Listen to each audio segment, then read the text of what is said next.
कधी कल्पना केलीये का 400 वर्षांपूर्वी महाराष्ट्र कसा जगत होता? रात्र झाली की गावात शांतता नसायची, भीती असायची.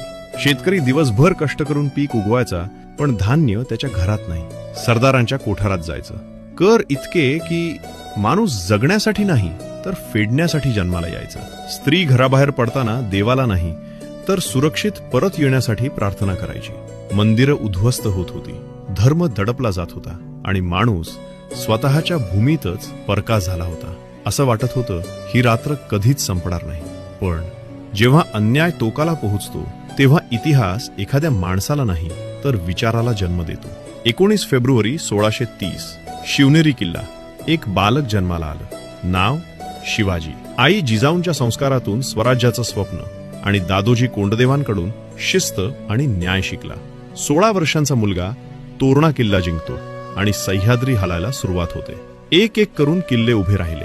राजगड, पुरंदर, सिंहगड, प्रतापगड हे दगड नव्हते, ही स्वराज्याची पायाभरणी होती.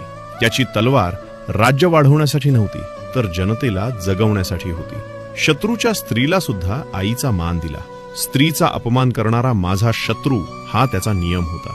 शेतकऱ्यांचे अन्यायकारक कर कमी केले, लुटमारी थांबवली आणि पहिल्यांदा राजा जनतेसाठी उभा राहिला. अफजल खानासमोर धैर्याने उभा राहिला, औरंगजेबासमोर स्वाभिमानाने.